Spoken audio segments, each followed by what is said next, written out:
Hello everyone, I hope you are enjoying this project so far. This is part 3 of this project and I hope you enjoy part 3 as well. So this is where the long bolt for the EGR cooler assembly go to, okay? And then there are 2 more bolts over here that holds this assembly to a bracket that's down there. And then there's 1 more over here. And then there's a 3rd one over here. And then this over here is the opening for the EGR tube that goes to the back of the turbo. And then this opening over here is for the EGR tube that's in front of the engine that goes to the intake manifold. Okay, so we got this assembly removed. So now let's get it out of the way. Here's what we have after removing the EGR cooler assembly. So now I'm gonna remove this bracket over here.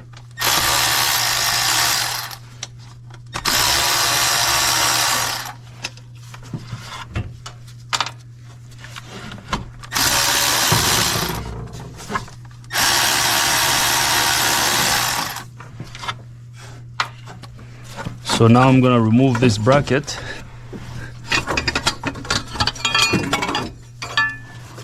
So here is the bracket for the DPF. I'm gonna get it out of the way. So now we're gonna remove the EGR tube. So here is our EGR tube. I'm gonna get it out of the way as well. So now our DPF should be able to come out.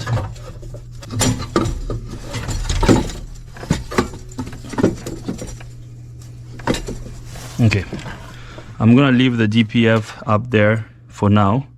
We're gonna lift up the vehicle again. We're gonna go under the vehicle so we can remove the DPF. We are back under the vehicle, so now we're gonna remove our DPF. So we're gonna lower our DPF nicely here. So here comes the DPF. I'm gonna get it out of the way. Now I removed the DPF so that I can get to the bolt that connect the exhaust manifold to the turbo. I will show you those bolts when we go back under the hood. So I'm sorry. I called this the DPF. This is not the DPF, okay? This over here is the catalytic converter. Sorry if I said let's remove the DPF. It's not the DPF. The DPF is this one, this component over here. This is the catalyst, okay? Not the DPF.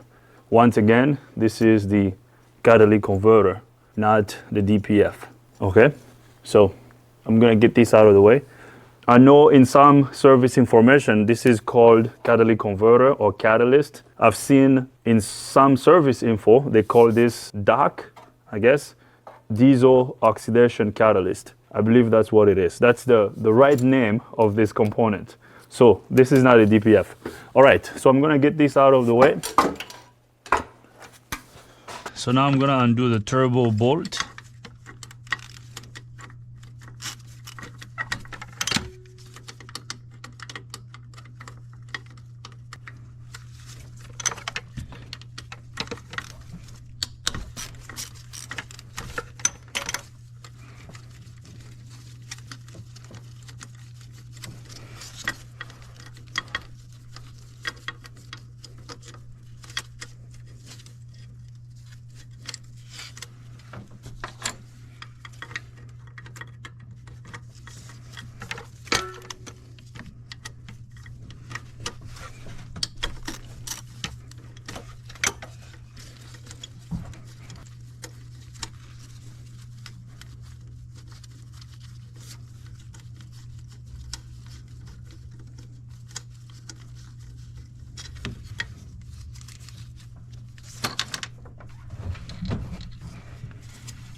So I'm undoing these bolts over here for the exhaust manifolds.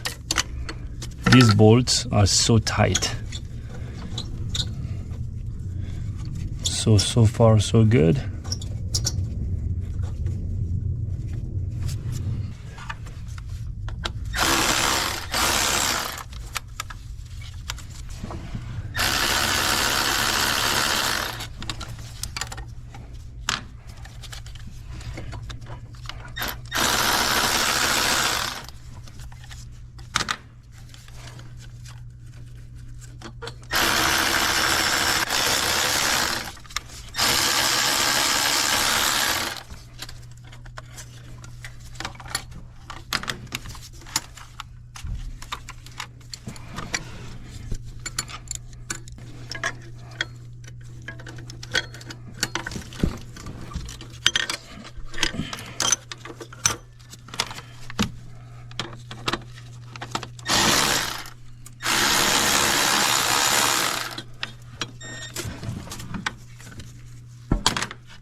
So here comes the turbo.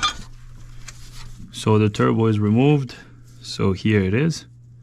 So now I'm gonna get the turbo assembly out of the way.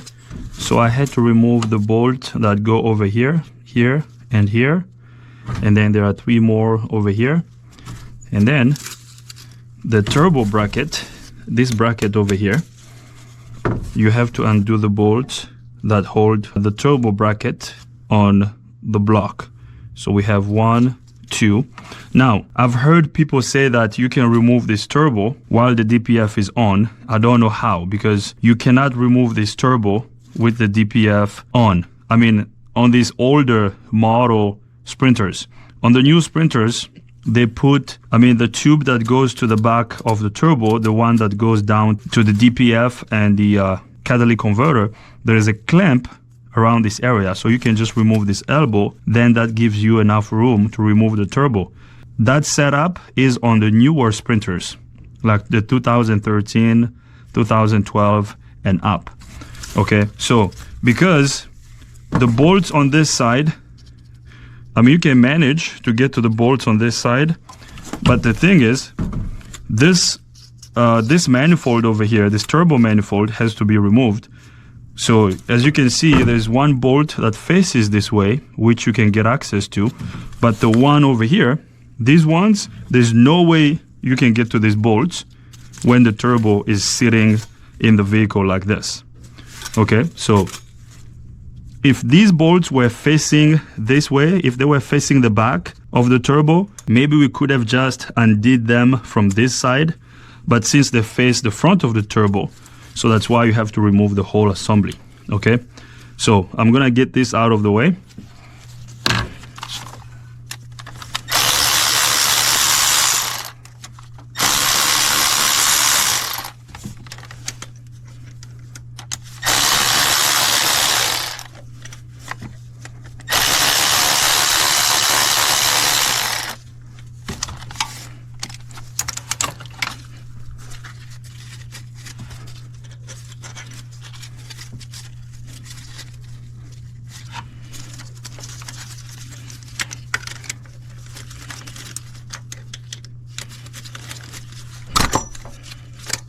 Alright, so the pedestal is removed. So here's our turbo pedestal. I'm gonna get it out of the way.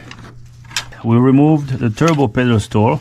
So now I'm gonna disconnect the electrical connector of the swirl motor.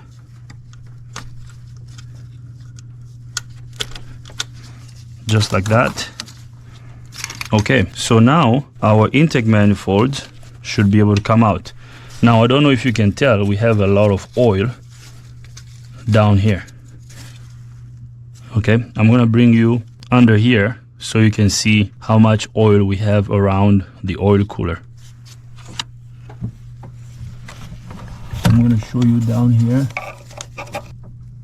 You see how dirty and oily this area is. So that's our oil cooler down there. You see that?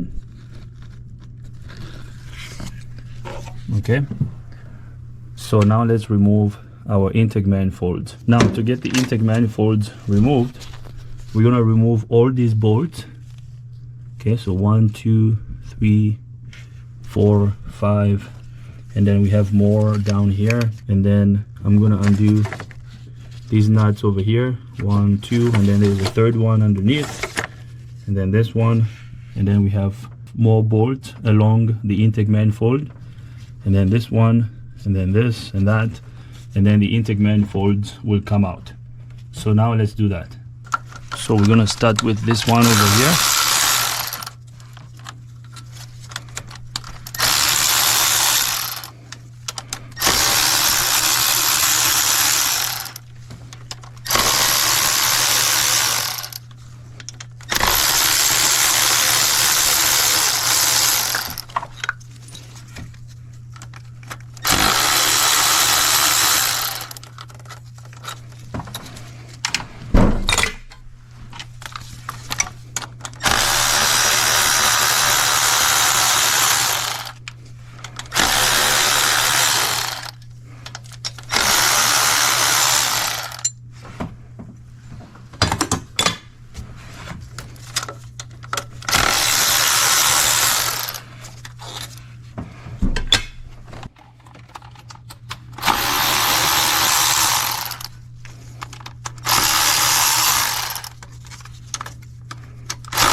So now I'm making sure that we got all the bolts removed, all the bolts for the intake manifold removed.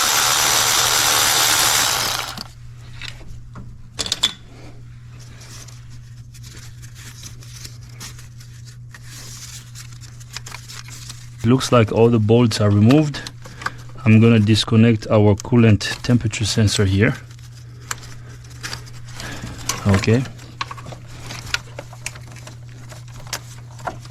So we should be good to go. So now I'm gonna remove these 10mm bolts over here.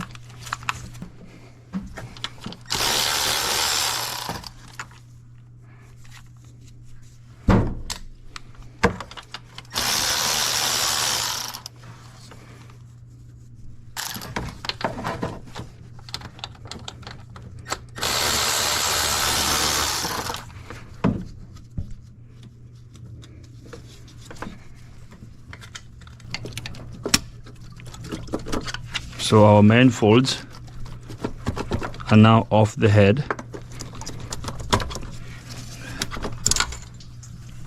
Perfect. So I'm gonna remove this hose.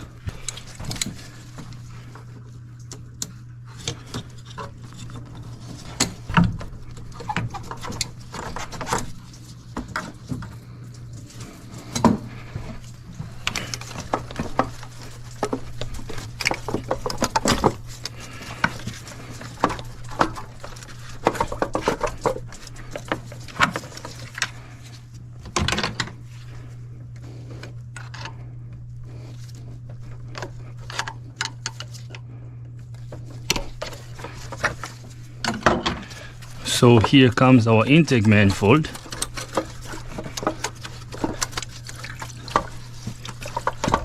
So I'm gonna lift our intake manifolds.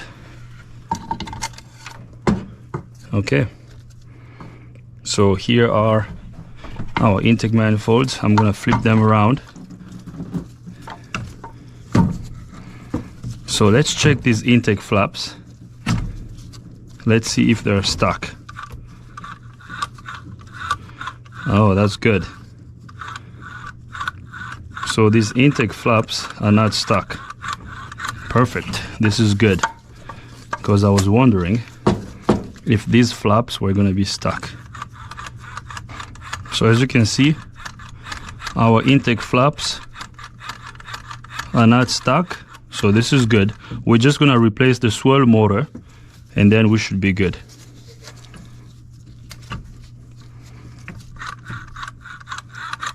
Very nice. Okay, our intake manifolds are removed. I'm gonna get them out of the way. We have removed the intake manifolds. So here's what we got. This is our engine oil cooler.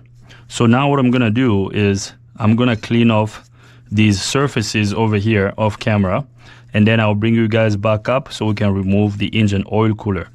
As you can see, these intake ports are filled with carbon, so there's a lot of carbon built up in these intake orifices. Okay, so I'm gonna clean this off very well. I'm not gonna bore you with the process of cleaning this. I'm gonna do the cleaning off camera, and then I'll bring you guys back up so we can remove the engine oil cooler. So I'm gonna clean this and then I'll bring you guys back up. I cleaned off the oil cooler area. As you can see, it's a lot cleaner than it was before. Okay, so I cleaned off the intake manifold gasket mating surface. I'm protecting it with some duct tape because I don't want any dirt to fall into the intake orifices. So everything looks good. So now we are ready to remove the oil cooler. Before we remove the oil cooler, I'm going to show you the intake manifolds. I already cleaned them. I'm going to show you the intake manifolds and then we're going to remove the oil cooler. Here are our intake manifolds. I replaced the gasket. As you can see, everything is nice and cleaned. Here are the old gaskets. Actually, here is the other one. So I replaced the intake manifold gaskets. This O-ring goes over here. Okay, so I got new gaskets installed. We also installed a new swirl motor. Actually, here is the part number of the swirl motor. Okay, so this is the old one. I put the old one in the box. I'm gonna show this to the customer. So we replaced the swirl motor. We installed a brand new swirl motor. This over here is our oil cooler. Here's the part number. Okay, we're gonna install this oil cooler, and then this is a bag of gaskets and bolts from Mercedes, and these are the oil cooler gaskets. Okay, and these here are the exhaust gaskets. So we got everything, so we should be good to go. Now my intake manifolds are prepped and ready to be installed. Okay, so as you can see, our flaps move smoothly. Okay, so we're good to go. The intake manifold is cleaned and ready to go. So now let's go to the vehicle. Now we're gonna remove the oil cooler. I'm gonna remove all the bolts of the oil cooler.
Alright, I got all the bolts for the oil cooler removed.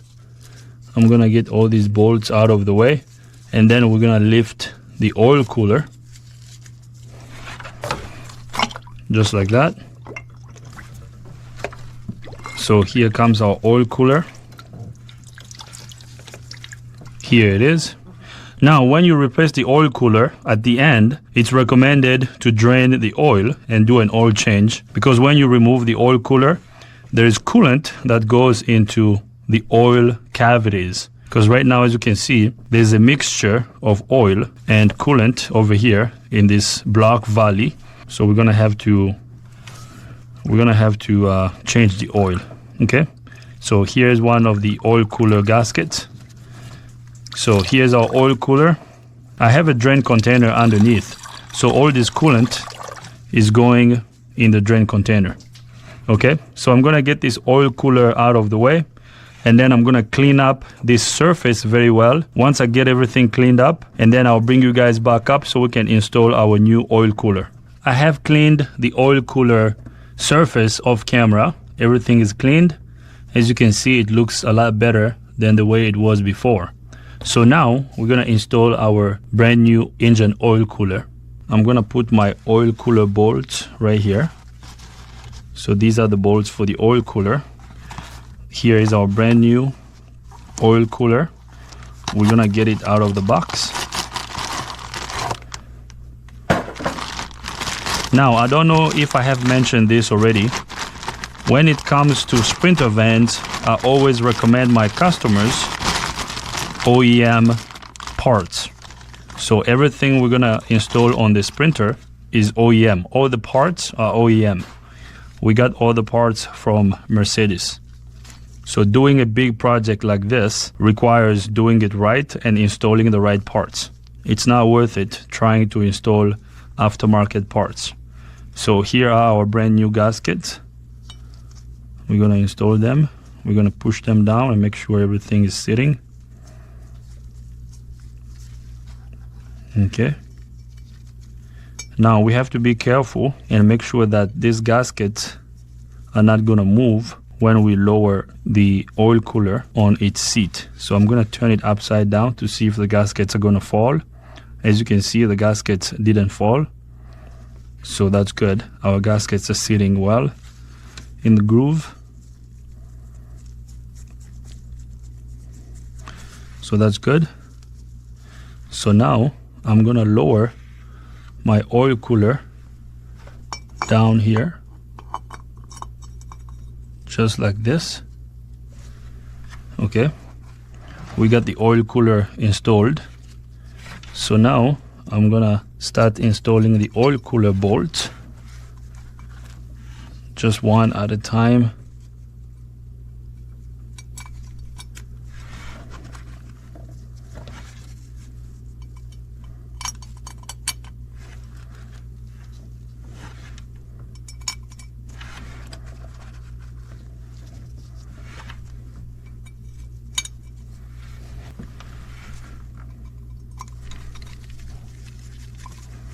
I'm gonna get two of them started.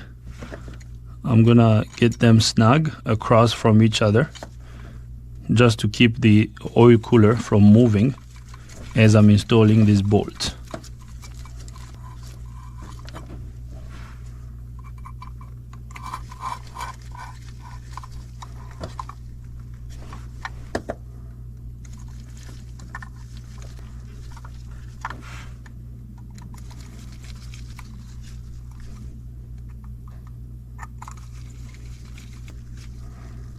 All right, so now we're gonna install the rest of them.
All right, so I got all the oil cooler bolt snug. Now I'm gonna grab my torque wrench so we can torque the bolt for the oil cooler. The torque spec for the oil cooler bolt is 106 inch-pound.